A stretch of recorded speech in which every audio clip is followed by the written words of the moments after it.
പാണ്ടിക്കാട് 1 രൂപയ്ക്ക് ബെഡ്ഷീറ്റ് 500 പേർക്ക്. വസ്ത്രങ്ങളിൽ വിലക്കുറവിന്റെ വിപ്ലവം തീർത്തുകൊണ്ട് മുന്നേറിക്കൊണ്ടിരിക്കുന്ന വസ്ത്രമഹാത്ഭുതത്തിന്റെ ഉദ്ഘാടനത്തോടനുബന്ധിച്ച് ഏപ്രിൽ 25 വെള്ളിയാഴ്ച മുതൽ ഏപ്രിൽ 27 ഞായറാഴ്ച വരെ ഔട്ട്ലെറ്റിൽ നിന്നും പർച്ചേസ് നടത്തുന്ന 500 ഉപഭോക്താക്കൾക്ക് വസ്ത്രമഹാത്ഭുതം സഫ എംപോറിയം, മേലാറ്റൂർ റോഡ്, പാണ്ടിക്കാട്.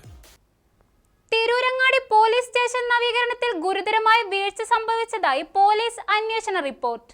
സംഭവത്തിൽ അന്നത്തെ station house officer, sub inspector എന്നിവർക്കെതിരെ അച്ചടക്ക നടപടി സ്വീകരിച്ചതായി തൃശൂർ DIG ഹരിശങ്കർ അറിയിച്ചു.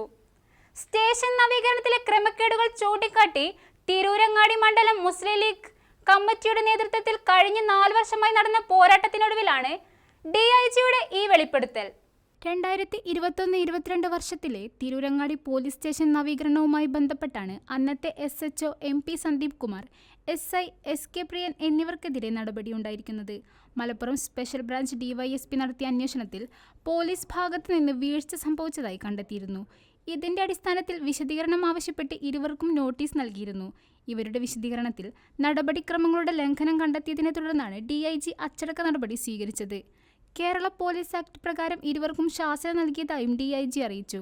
പോലീസ് സ്റ്റേഷൻ നവീകരണത്തിനായി പരിസരത്തെ കടകളിൽ നിന്ന് സൗജന്യമായി സാധനങ്ങൾ സ്വീകരിക്കുകയും മണൽക്കടത്തിന് പിടികൂടിയ വാഹനങ്ങളിലെ മണൽ അനധികൃതമായി ഉപയോഗിക്കുകയും ചെയ്ത ശേഷം വ്യാജ ബില്ലുകൾ നൽകി സർക്കാർ പണം തട്ടിയെടുത്തുവെന്നായിരുന്നു പ്രധാന പരാതി.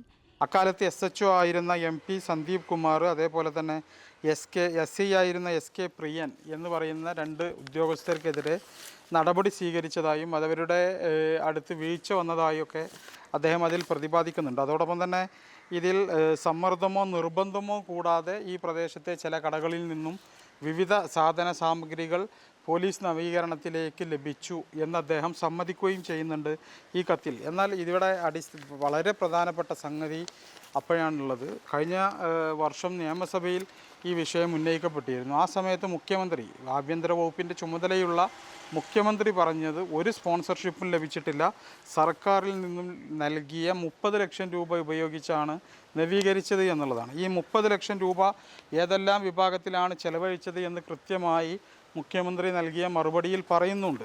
എന്നാൽ തൊണ്ടിമണൽ ഉപയോഗിച്ചതിന് തെളിവില്ലെന്നും സ്റ്റേഷൻ പരിധിയിലെ കടകളിൽ നിന്ന് റൂഫ് ഷീറ്റും ഭിന്നശേഷിക്കാർക്കുള്ള റാമ്പിനുള്ള സാധനങ്ങൾ സൗജന്യമായി ലഭിച്ചിട്ടുണ്ടെന്നും DIG കത്തിൽ വ്യക്തമാക്കിയിട്ടുണ്ട്.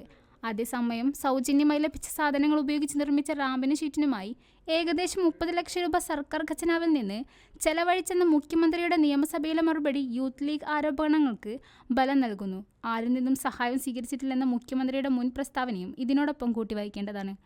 സംഭവത്തിൽ വിജിലൻസ് അന്വേഷണം ആവശ്യപ്പെട്ട് മുന്നോട്ടു പോകുമെന്ന് യൂത്ത് ലീഗ് മണ്ഡലം പ്രസിഡന്റ് UA റസാഖ് അറിയിച്ചു. News desk, Tirurangadi.